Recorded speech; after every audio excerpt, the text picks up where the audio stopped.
Welcome to Tales from the Fandom, a podcast that brings a special guest out of the multiverse and straight to you. And now your host, David Ginsburg.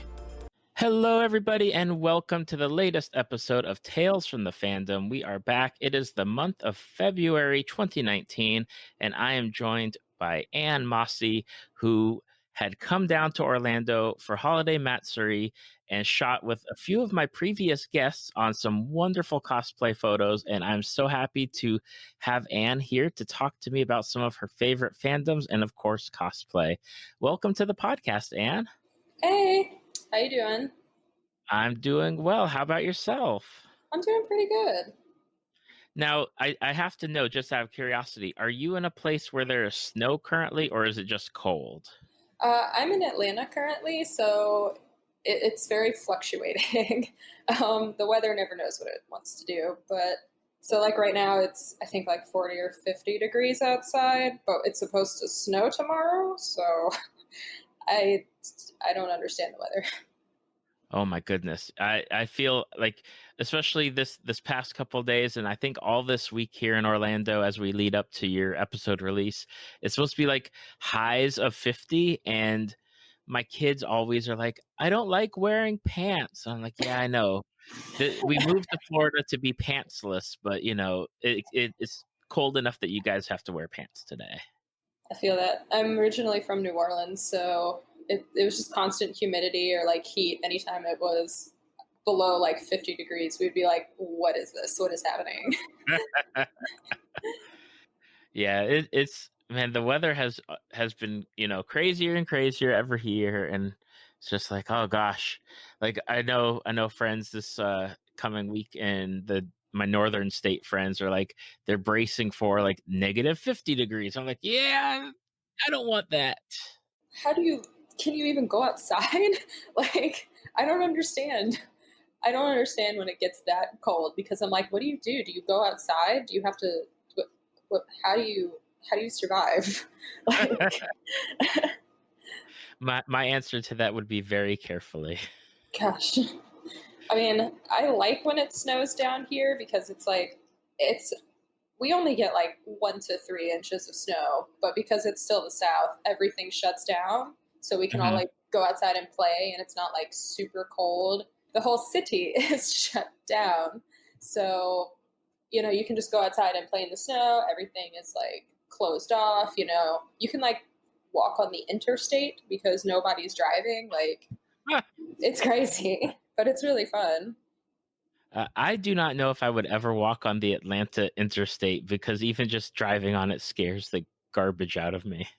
Oh yeah, those 6 lanes of traffic. Well, yeah, like that was the weird part, because I think it was the first time. It was like the first year I was living in Atlanta, and it snowed, and it was called, I think, like Snowmageddon or something, because Yep. yeah. But the whole interstate was shut down, and nobody was on it, and so we literally just got to like walk across the interstate, and it's just like just nobody here. It was so weird. It was like out of The Walking Dead or something. That is so crazy. Now, as I said in the introduction, I saw your incredible pictures at Holiday Matsuri with previous guests on this podcast, and I was like, wow, those are so cool. I need to reach out to you. And the primary photos that really caught my attention is a fandom that kind of has come back, and thank goodness. Like, I don't know where we'd be without Netflix for some of these just great shows that have come back, but the one that we're going to talk about is She-Ra. Yay! I love She-Ra. Were you excited when they announced like She-Ra was coming to Netflix? Had you not heard of it before, like it dropping, or like how did it all come about for you as far as you getting into the show? Well, originally, like I grew up watching He-Man, and like I was super young as well when I was watching He-Man, so I didn't really know anything about She-Ra. And then all of my other friends were talking about it, and they would drop like names like Catra and Entrapta, and I was like, who are these people? And I was like, what? And then like my friend Kelly and her girlfriend Claude were they were going to cosplay Catra and Entrapta at Hallmat. and my friend Diana was going to do Scorpia. And so they were dropping all these weird names, and I was like, what show is this, y'all? And then they were like, it's She-Ra. Like, you haven't seen it? And I was like, no. Where is it? They were like, go watch it now. It's on Netflix. And so I was literally first episode in, probably like 5 minutes into the show, when Adora is, she's boxing and she's punching the bag. I was immediately like, I need to cosplay her right now. I was like, I love her. I don't care who she is. I need to cosplay her right now. And then we just all got together and planned this cosplay group. And then my friend Kat said that she was going to do She-Ra, and it just all escalated from there. But it turned out really great. Like, everybody looked so good in their cosplays. Like, I was fangirling so hard the entire time. Yeah, like I think I said before we had started recording, just seeing those pictures were just like there's really not words to go with it, just between everybody that was there. And even seeing some of the videos, I was like, oh my gosh, like this is just so good. Oh my gosh, I don't know how, like, we pulled those cosplays out of nowhere in, I think, like 2 weeks, I think, because I remember binging the entire show in like 2 days. And then we were all trying to like figure out how to put those cosplays together, because we all had lineups, but we all wanted to add She-Ra. And then we were fortunate enough to like team up with We Love Colors, and they like sponsored us for a couple of the outfits, because we all needed like leotards of some sort. So we were really fortunate for that. And I mean, Adora's costume is like, her cosplay is like pretty simple. It's just kind of like a white leotard and some pants. Mm-hmm. And I actually used a pair of Wonder Woman's boots, like, for Adora's shoes. And then, I mean, like, Kelly and Diana, who were doing Catra and Scorpia, and then Claude, who's doing Entrapta, like, they had their work cut out for them, and I don't know how they pulled that together in 2 weeks, and it looks so flawless. But yeah. Oh yeah, definitely. And it's just it's so incredible how cosplayers can just put things together that quickly. Just even like, I can't even imagine just sourcing materials, let alone making costumes. Oh yeah, it was crazy. For Adora, it was, like I said, it was relatively simple. I would probably say the scariest part was making sure all of these items came in on time. But yeah, I got the leotard from We Love Colors, and then I got her pants off of Amazon, and I got the wig off of Amazon, and it was just like styling everything super quickly. And it was like the night before we were actually leaving to drive to Hallmat, I was styling her wig. And I think the day prior, I had found a costume store where I got her boots. And it was just bringing it all together very last minute, but it turned out well, so it worked out. Well, what was it about the show that really drew you to it when you like actually got to sit down and watch it and binge it?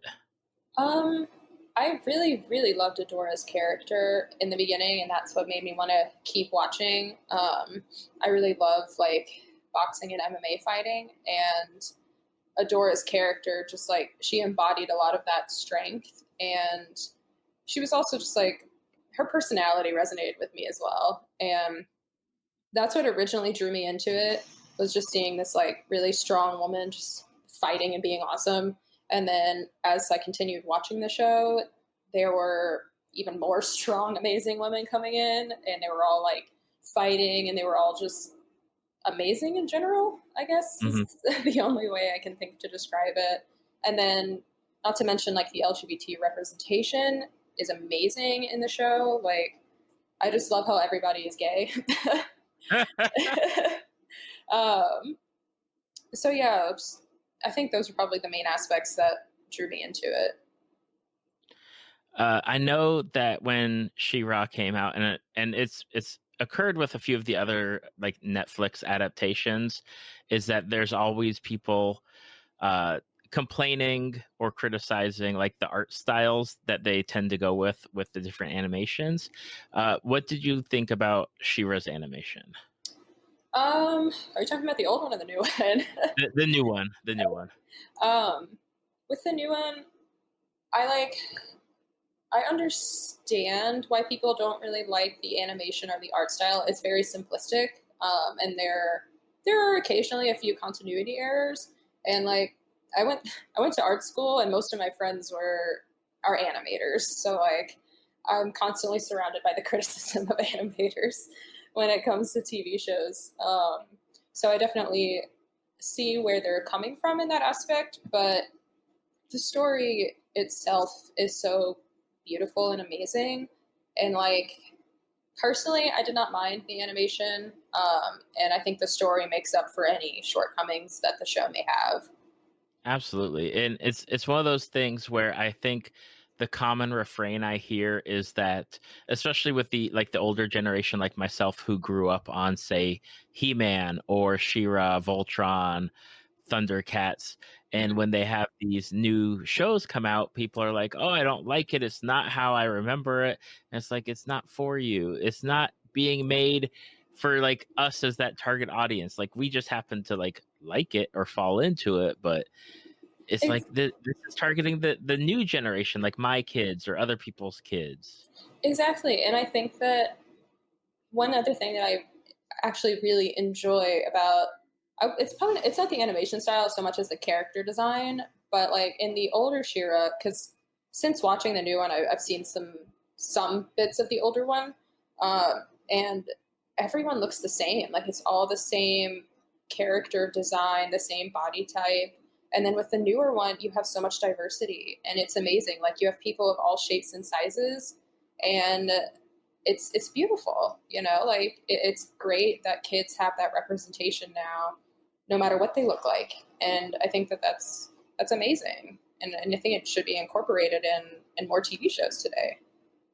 Oh yeah, absolutely. It's nice to see characters like Glimmer, where it's like, okay, she's not like tall, or the way that all female characters back in like the 80s were, is always like that same body style. It's like, it's nice to see her or Mermista or like any of the princesses of power, and it's like they're all different, like, and you can actually see the differences, and it doesn't matter, like, it just doesn't matter, they're just who they are.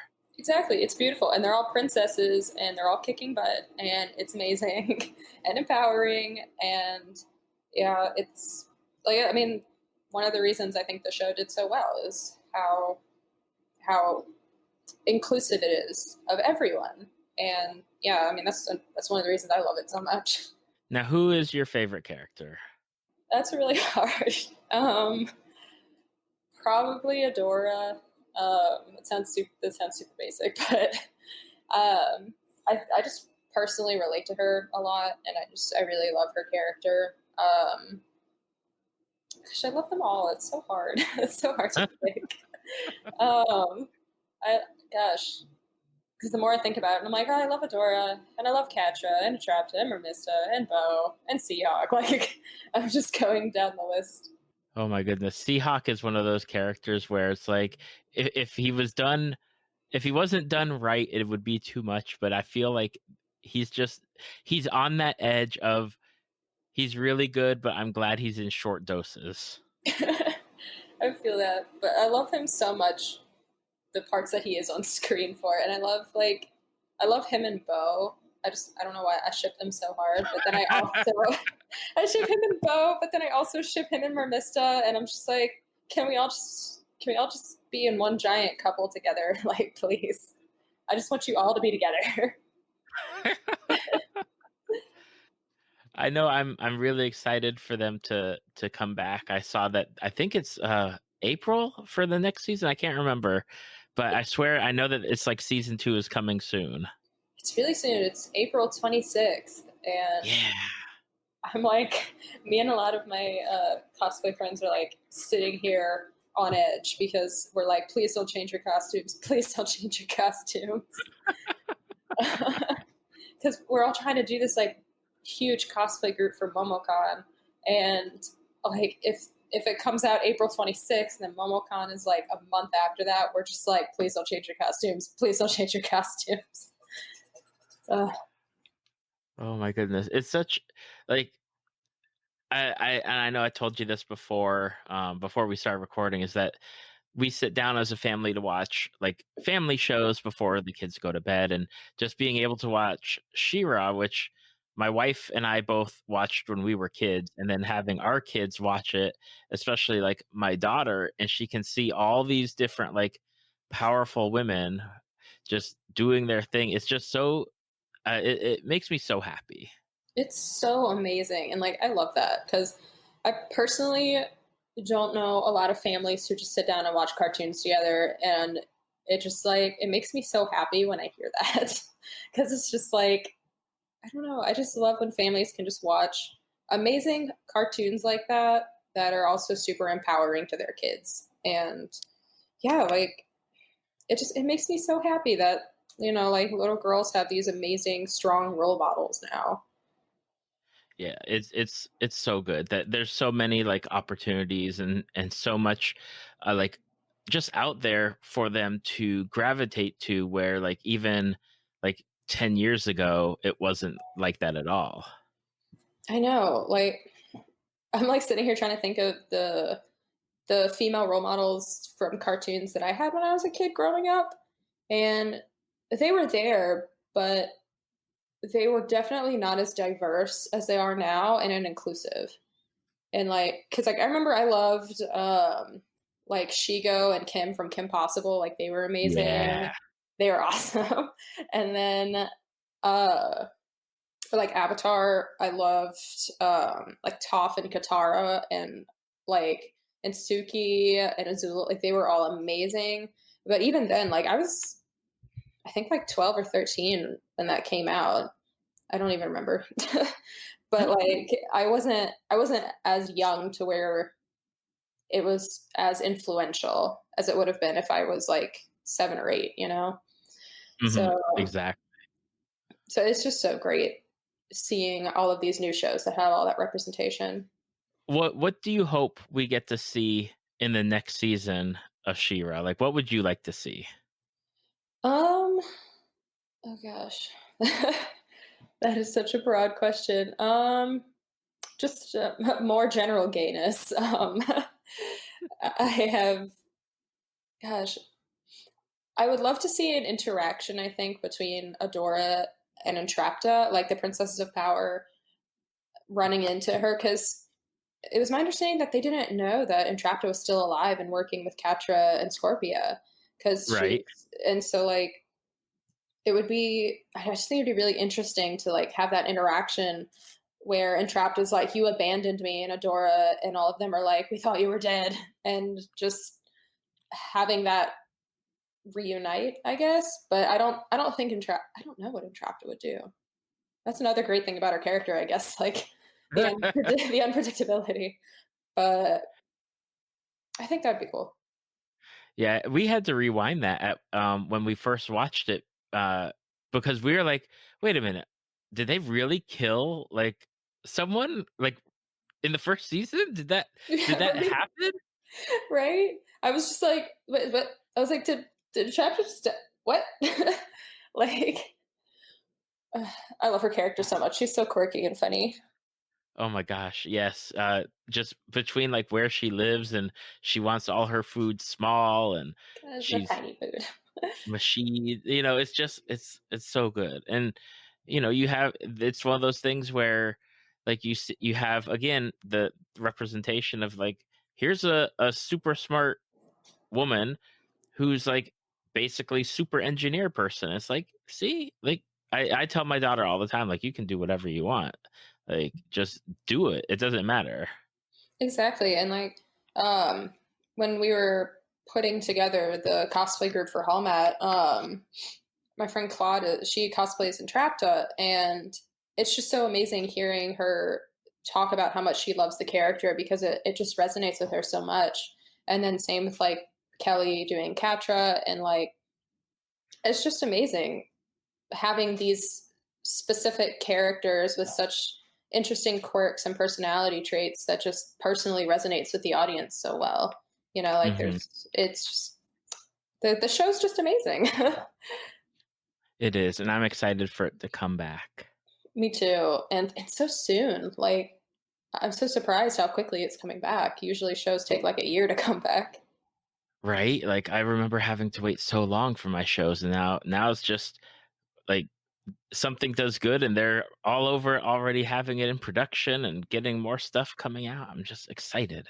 Me too. Like, yeah, because I don't remember when it exactly came out, but I remember I watched it.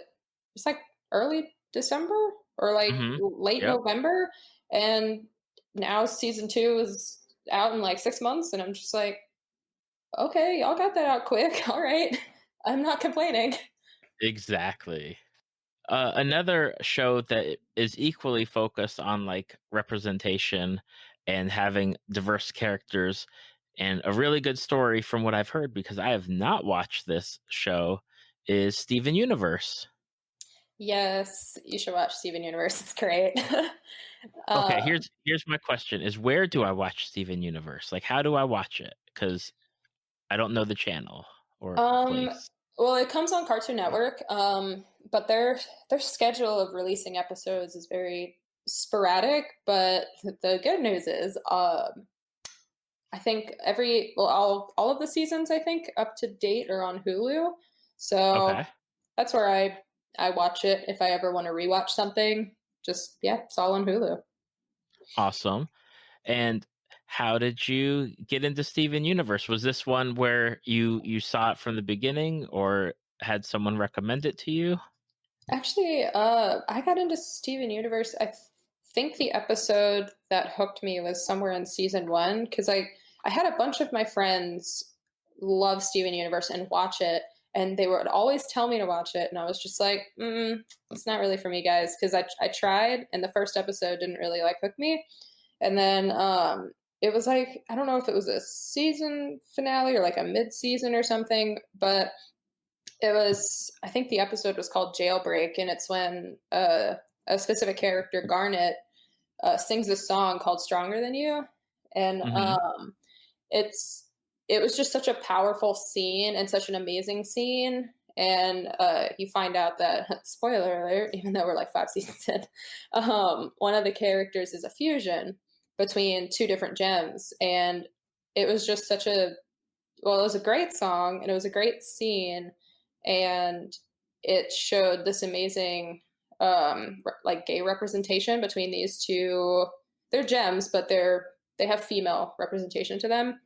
Hmm. Um, but it was just such a beautiful scene about love, and yeah, like I just saw that and I was like, I need to watch this whole show like right now. So I had something huge spoiled for me, but that spoiler is what made me watch it. Gotcha. What why should people watch Steven Universe?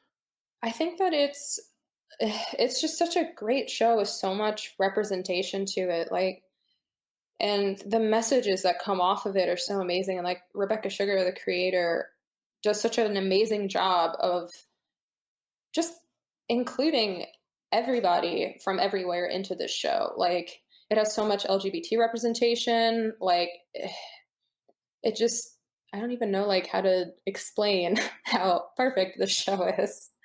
Um, it's just, I think it's also it's a great kids show, even though I feel like a lot of target audience 18 to 24 kind of watch it. But Hmm. it's just so amazing when you, especially like at cons, for example, like when you meet a kid who watches Steven Universe and they see you cosplaying one of the characters and their face just like lights up and they have that representation, you know, because like the show it covers like just things that every human goes through, like trauma, you know, like heartbreak, losing people. You know, like I said before, it has the LGBT representation. Like it just it covers so much and includes so much stuff that I think is really important for kids to have that representation for. Oh, definitely. It's definitely something where and I see it now in like the community that I'm in with the families that we interact with where having shows with those themes even at the like the age that my kids are which are like they're 9 and 10 And it's like, I think it's really something that's needed, especially at that age, because, I think it kind of makes things, I'm not going to say easier, but at least they have an understanding of, well, this is different, and maybe like it might help them like with their beginning thought processes of what am I going through, or what am I feeling, and well, I identify with this character because of what they're going through, whereas like 20 years ago or 30 years ago, like you didn't have that at all. You just had like actiony, like Transformers or Thundercat, where they're not dealing with those kind of issues, where now it's very much like you've got that pulse of just what's happening in the world and what people are going through and what people have gone through. And it's good that it's like these shows like Steven Universe and She-Ra are kind of there for kids that need to maybe figure things out or get an understanding of themselves. Exactly. And it's just I love it so much because like it's you have these amazing shows that kids can watch and look up to and know that what they're going through is okay and it's totally normal. And I love that a lot of shows in the younger generation they have that, you know? And it's just so important, like especially if kids are like if kids are confused or something like that, or they're trying to figure themselves out, or they're going through something that's like really hard for them, like they can see these characters that are going through, I don't know, something similar that it just resonates with them, and it's just so important to have that. And I just love that cartoons are going in that direction now. Oh, absolutely. It's something that I think has been needed, and I'm glad that within the past several years that these shows are really broaching those topics. And I know, like, getting off of Steven Universe for a second, like in Voltron, there was definitely some like LGBT themes that kept recurring, and like they finally confirmed it in like the last season or so, without spoiling it for people that might still be watching Voltron. But like my kids had like one of my kids had like a definite reaction to it, and we had to have a conversation about like people who like boys who like boys and girls who like girls, and it's okay, and it's fine. You just love who you love. You don't have to love like if you love boys, that's fine. If you love girls, that's fine. It's okay. And it's those things where I'll take the conversations that those shows bring up, because at least then like it gets them interested to learn about it and get them starting to think about things outside of the like the very simple a to b or whatever, like nor like the normal, not, and I'm not, I'm saying it wrong because it's not like a quote unquote normal, but it's just the way that things had been presented for years and years and years. No, I totally get that. And it is so important, like it creates like when they see this LGBT representation on their favorite cartoons, it creates like a segue for, talking points with their parents. And it's so important because they have these representations that teach them that, hey, it's normal, it's okay, like love who you love, and that's normal. And Hmm. because like when we were growing up, we were taught that it wasn't normal, which is horrible, like, and it just makes me really happy seeing kids that are being taught through, television and just like the media that they interact with every day, teaching them that it is normal. Like, love is love, and you love whoever you want to love, and that's fine, and that's normal because it is, and that's it just makes me so happy seeing that. Definitely. Now back to Steven Universe, because I always love, it's always one of my favorite questions as far as whenever we talk fandoms with anything, Mhm. is that I love finding out favorite characters. And of course Steven Universe has a wealth of characters, Yes. but who is your favorite? Personally, my favorite character is Yellow Diamond. Gosh, she's just such an amazing character. Um, she's so strong and like independent in a way, but underneath that strength, she's just kind of like she's struggling with her own things and she's kind of like broken on the inside and she has her own things that she's dealing with that she doesn't talk about because she feels like she needs to be strong for everyone.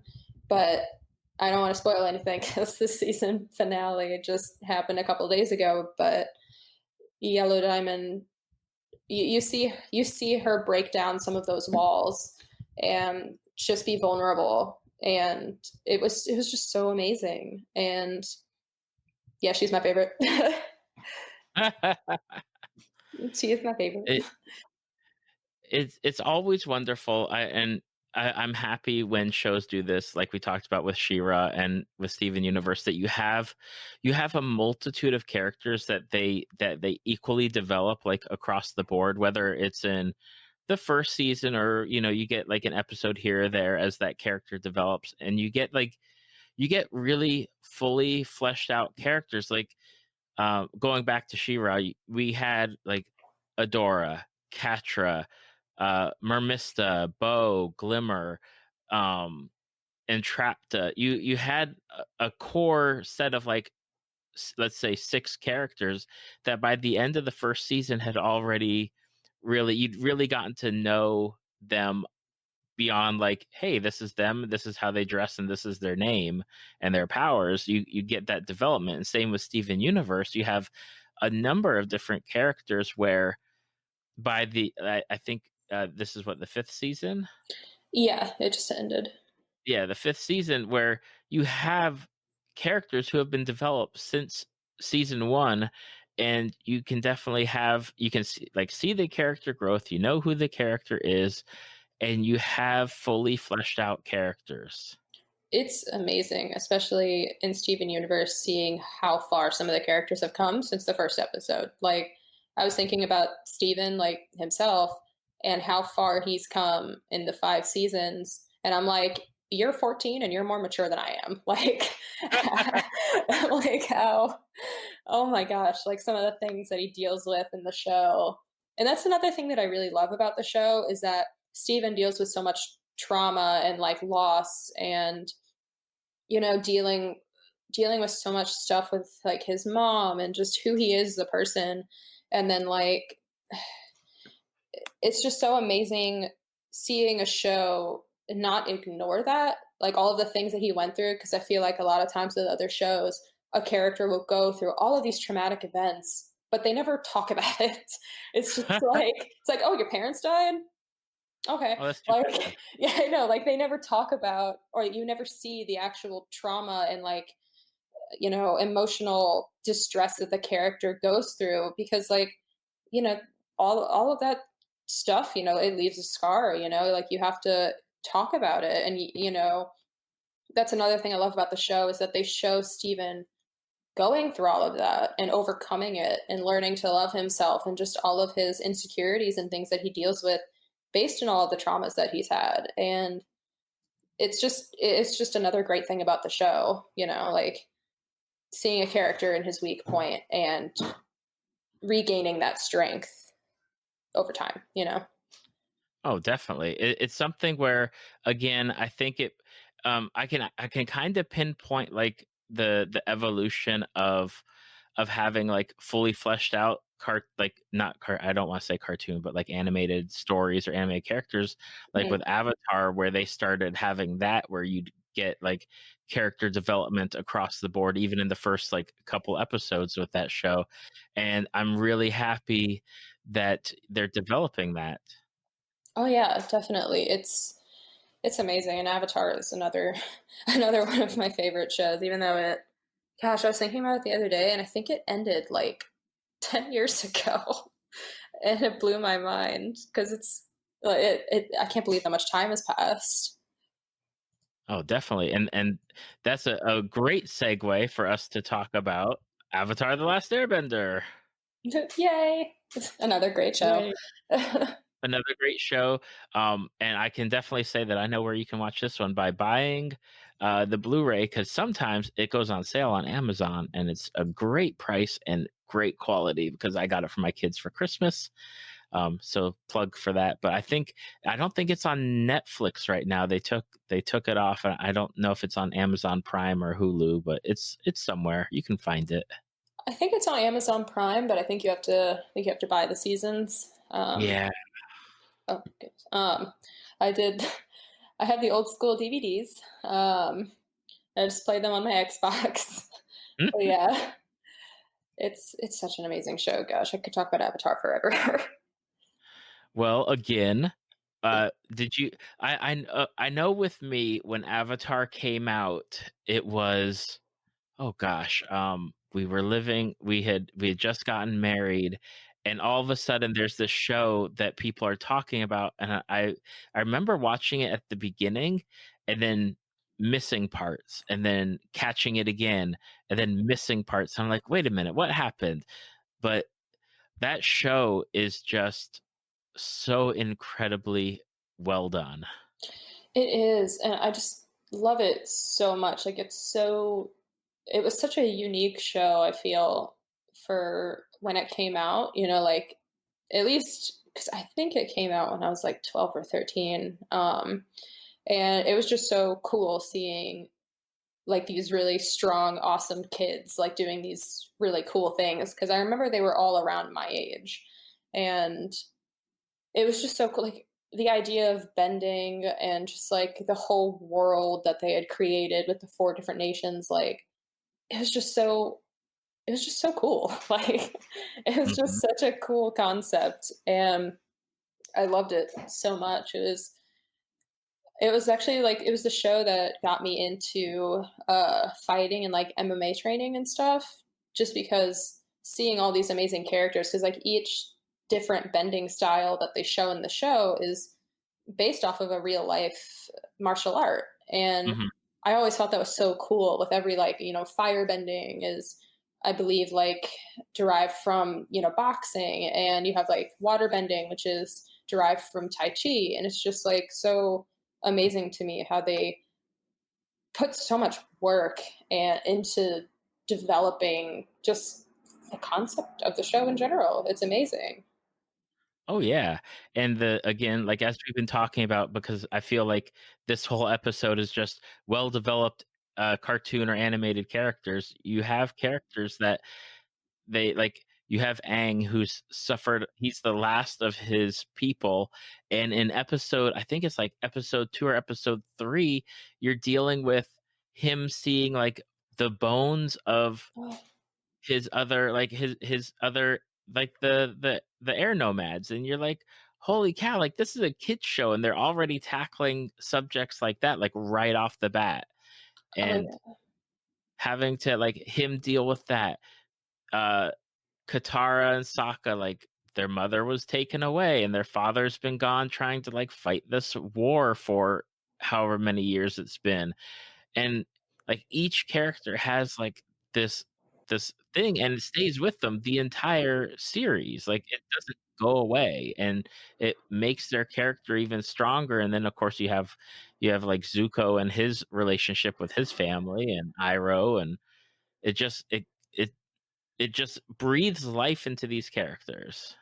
It does, and the character development is amazing. Like, because I'm currently rewatching the show while I con crunch for Katsukan, and it just like blows my mind that this entire show takes place over the course of a year, and they develop so much. Like, you have Zuko who completely switches sides, and like, he went from hunting the Avatar to try and you know gain his father's approval to being like, what, accepting himself and still being okay with himself and knowing that his father is wrong, and like turning against his entire nation just because he knows that they're wrong, and helping the Avatar restore balance. Like, it's crazy the character development that happens there.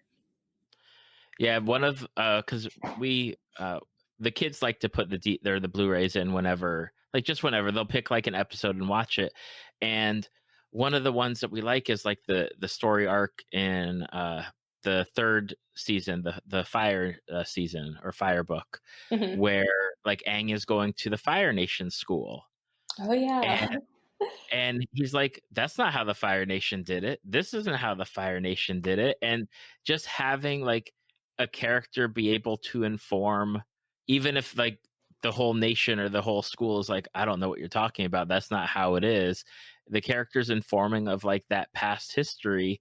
And it's just, it just adds those layers of here's how it was, and here's the character development. Here's like how a whole nation has changed. And I think that's really helpful, especially like with even modern history in our world and what's going on or what has gone on. And just, there's obvious parallels that you can draw from it. And I know that we brought up something with our kids yesterday about Germany and World War II, and the easiest thing to do was like tell them about the Fire Nation and be like that, you know, not all of the people in the Fire Nation are bad, but they were doing the wrong thing, kind of like just giving them like that brief, like linking it so that way they kind of like understood it better. It's like a great parallel.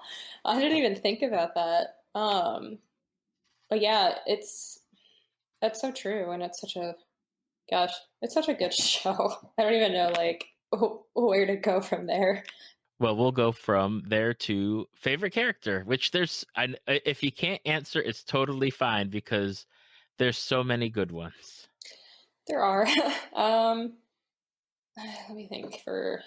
I really love Azula's character personally, and I really love Toph too. Like, gosh, I love both of those characters so much. Especially with Azula, because you see her go from this like incredibly controlling and powerful villain, and then by the end of it, she's completely unhinged because she loses like she uses fear to control people, and then when that fails and she loses her two best friends over it, she unhinges, and like the stress of being the new Fire Lord and like trying to have the approval of her father, but then also having the anxiety and like not being able to trust anyone around her. And then she starts hallucinating and seeing her mother at the end, and like there's that whole parallel, and it's just her character is so complex and so great. And then that finale, oh my gosh, Zuko and Azula are fighting each other and Agni Kai, like that was so good. And then Toph is the greatest earthbender in the world and created metal bending, so I feel like that in of itself is just makes her one of my favorite characters. Oh yeah, Toph. I think my daughter's favorite character is Toph, and I know that my wife's favorite character is Toph, especially um, when we were watching Korra. She wasn't really digging Korra until Toph showed up, and she's like, "Yep, this is what I'm here for is Toph." Right. Another good one, Legend of Korra. That one, that one was so great. I love Legend of Korra, and I loved when like Zuko and Toph and Katara were still there. Like, yep, that was so great. And yeah, I feel your wife. I wasn't even like I wasn't a huge fan of Korra either originally. I liked her more as the series was coming to a close and she kind of matured more. But yeah, I feel that. Yeah, my favorite was always Iroh. Like I would go to the ends of the world for that character. I love Iroh so much, and he's so like he's such a badass. Excuse my language, but oh my god, he's so great. Like he's just this awesome, like old man who is just the dragon of the West, breathing fire and just kicking everybody's butt. And I'm like, you're like 70. This is amazing. Yep, is one of those things where I remember when they put him like in the third season when he got put in the jail, Oh and he's not eating and he's not doing anything, he's not talking. And then all of a sudden you see him like working out and he's ripped, and it's just I was like, what? Oh my gosh, that like blew my mind because he's just like working out and stuff like that, and you're like, okay. And then there's that one scene where he just like rips off the robe and he's got like a raging six pack, and I'm just like, all right, okay, Iroh. He just like busts out. Oh my gosh, and then joins the White Lotus, and I was like, Okay. I was like, this is amazing. All right. Oh, definitely. Uncle of the year. What do you think about Netflix's plan with the creators of Avatar to have a true, authentic live action version of Avatar: The Last Airbender? That's right. I forgot about that. I don't know. I'm very skeptical considering what happened the first time around with that. Hmm. Um, we don't talk about that the first one, the first live I've action. never seen it. I refuse. So, I've actually never been able to get through it. Like I've tried to watch it a couple of times and I cannot finish it. Like it's not good. mm, um I want to be hopeful for the new one. Because I think the original creators are working on it as well, right? they are. Yep. That's why. That's why they said that they want to make it true to like having that representation rather than how it was pretty much whitewashed for the Shyamalan release. That was bad. Yeah, I remember that. I want to have hope, considering the original creators are working on it. And hopefully it is really great. Sometimes I feel like, especially within the past few years, everybody's just wanting to create a live action of everything. Hmm. And sometimes it just doesn't need to happen, you know? Sometimes it's like the original is amazing and we don't need to mess with that. Agreed. But I'm So giving it a chance. I'll give it a chance.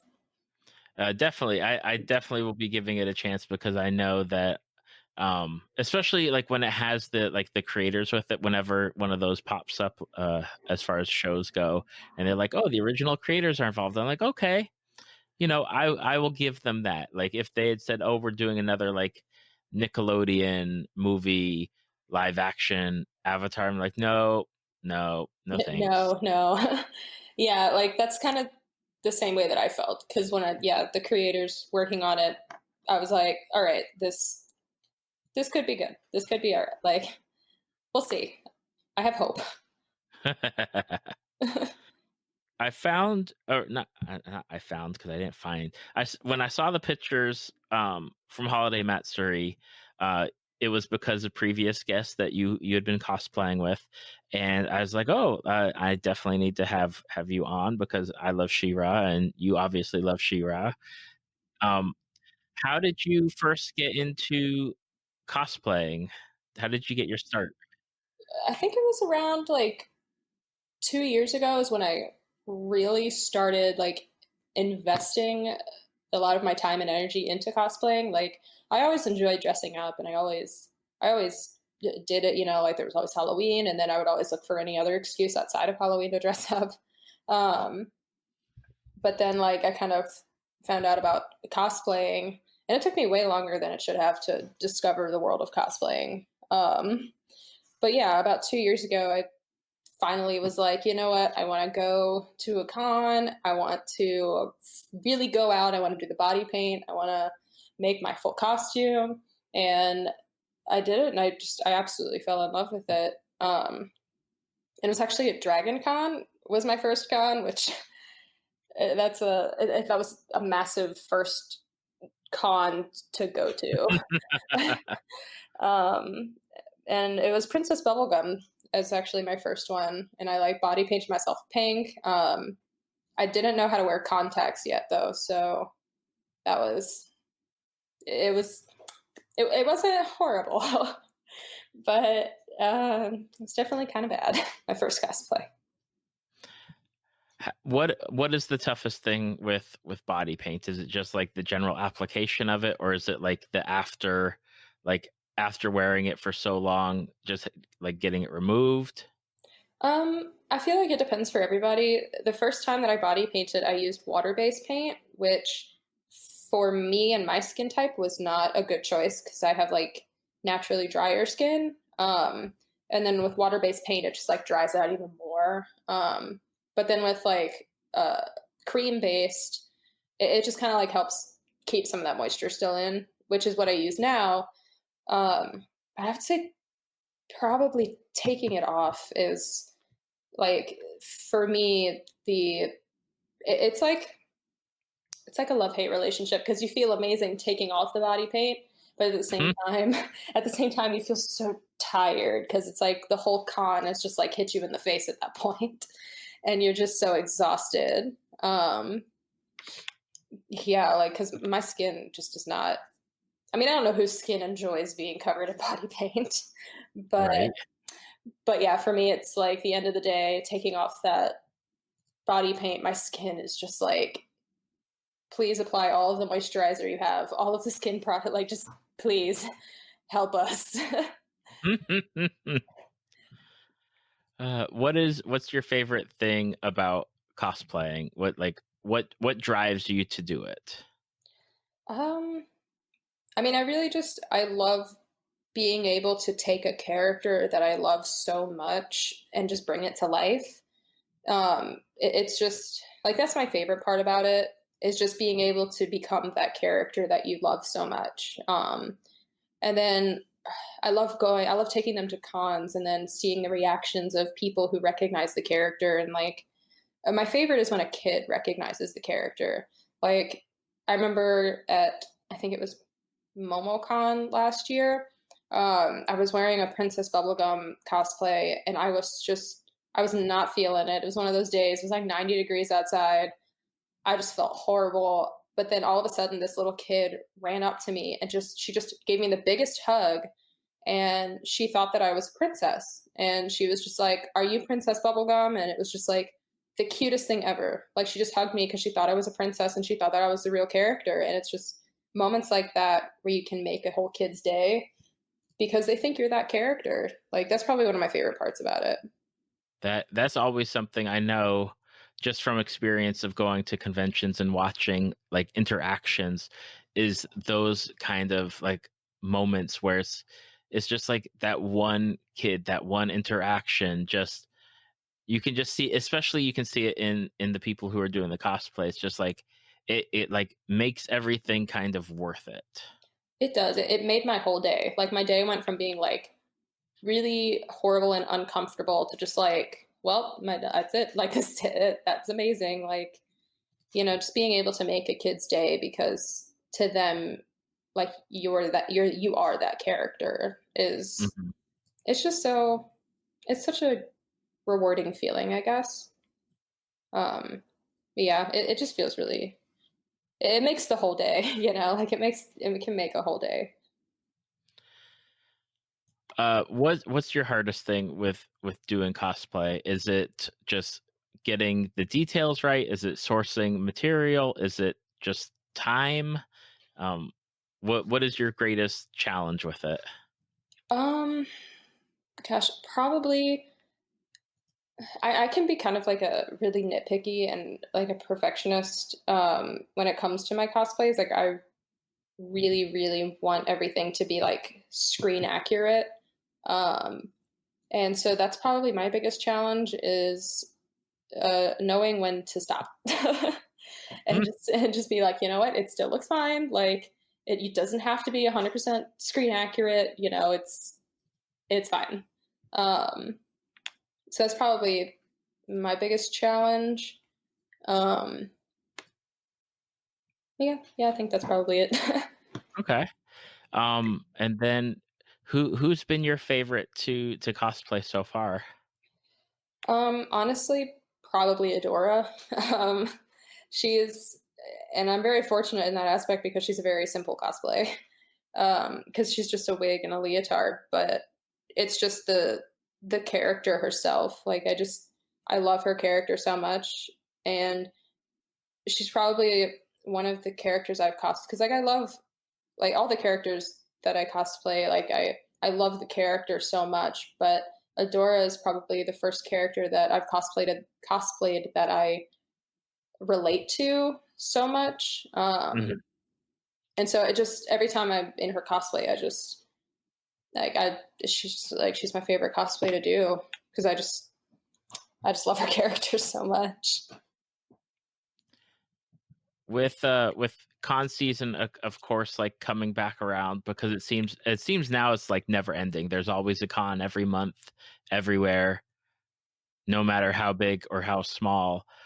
What do you have planned for this year? Um, for Katsucon, which is coming up in a couple of weeks, I'm finally doing the full version of Adora. Like I have her jacket, and I'm gonna make her boot covers, like her actual shoes, not just Wonder Woman shoes. And then for MomoCon, I'm doing She-Ra, which I'm really excited for that. I'm gonna have her sword and everything. And then I'm like trying to think of my lineups. I think those are the two that I'm most excited for right now. I know that I have others, but I just can't think of them right now. Oh, that's okay. I know that everyone's busy with getting projects done. I think I saw somebody on Instagram today talking about like, oh, they're working on, the next like 6 different things for the conventions that are upcoming. I'm like, I no, I couldn't do it. I don't know. I don't know how some people are able to do all of that. Okay, wait, I just remembered a couple more. Sorry. Haha, yes. Um, so I'll be doing Captain Marvel at Katsucon as well. The MCU version, which I'm really, really excited for because, oh my gosh, I love Captain Marvel so much. And I'll finally be doing Peridot from Steven Universe and hopefully Lapis. And then Bill Cipher as well. So those are the ones that I have coming up within the next 6 months.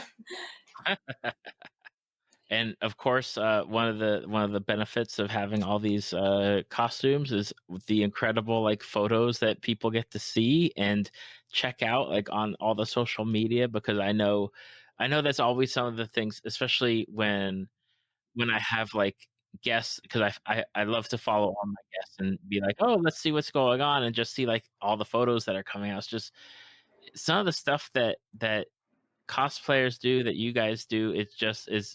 Is just so incredible to look at, or fun to look at, and just you I know or at least I hope that the people that are in the pictures are having as much fun as like the people looking at the pictures are getting to enjoy them.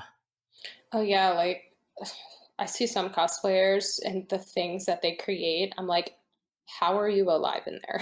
Like, like they'll be on stilts. They'll be like in a complete suit, like a full body armor and face paint, and I'm just like, how are you alive? Like, I have such mad respect for cosplayers that can wear those huge, elaborate, just armor builds. I don't know how. Yeah, it's incredible. I think I even talked to Kat on her episode, and I'll have to pull that number at some point, Muneta, and I was amazed by like the heels that she wears for some of hers, and I'm like, how are you wearing that like through the entire convention? Like, I Oh my don't goodness. just like that's like an incredible superpower. Yeah, I don't. There's some heels that I'm like, how are you moving? Like, uh, there's one cosplay that I do from Steven Universe called Rainbow Quartz, and um, I don't know why I picked these shoes. I guess I hate myself, but if they're like, they make me almost 6'5" because Whoa. they're that tall because she's called like a giant woman, and it's like a joke and a line from the show, and so I wanted to literally be like giant. And she's a ballerina, so she's constantly on her toes. Like she's just on her toes. And so I found these heels that they don't have a heel. They're like heelless heels, and they're like 6-7 inches tall, however tall they are. And I physically need an escort with me whenever I wear this cosplay because I'm always at risk of falling. And I need somebody to like somebody's shoulder that I can just kind of like put my hand on for balance. Like, Mhm. so I don't know how people can walk around in like stilts and stuff at cons, and because I know that there's way crazier cosplays than just, me and some heels. So Yeah. I don't know how people do it. It's just it's It's magic. It's got to be magic or mutation or something. I don't know. It's both. For those who have listened to this episode and they're all about like what we've been talking about or want to like see your photos of your cosplay, where can people find you on the great wide world of the internet? I'm pretty much just Ann Mossy on every single handle. On Instagram, it's Ann_Mossy, Patreon, Ann Mossy, Twitter, Ann Mossy. Like, it's just my name everywhere on all my handles. Well, it makes things a lot easier for people to find you, and I'll make sure to have all of the links on the show notes and on the website and Facebook page, so that way everyone who's listening can take a look and definitely give Anne a follow, or even comment with what you like about her photos and her cosplays, because that's always something that's cool, is getting that interaction, because sometimes you just post things and maybe people don't comment, and it's like, oh, it's nice to have a comment every now and then. Well, thank you for sharing. I really appreciate it. Oh, well, it is my pleasure. And Anne, I just wanted to say thank you for taking the time out of your schedule to come on and talk to me about some of the fandoms that you're into and cosplay, and getting to nerd out about it. Of course, I appreciate it. Like, thank you for having me on the show. This is my first time guesting on anything, so it's really fun. It's been really exciting. Oh, well, it's absolutely my pleasure. Thank you for listening to Tales from the Fandom. Subscribe to us on iTunes or your podcast app of choice. Follow us on Facebook at www.facebook.com/talesfromthefandom to see photos, links, leave feedback, and check out upcoming guests. If you'd like to be a guest, email David at talesfromthefandom@gmail.com.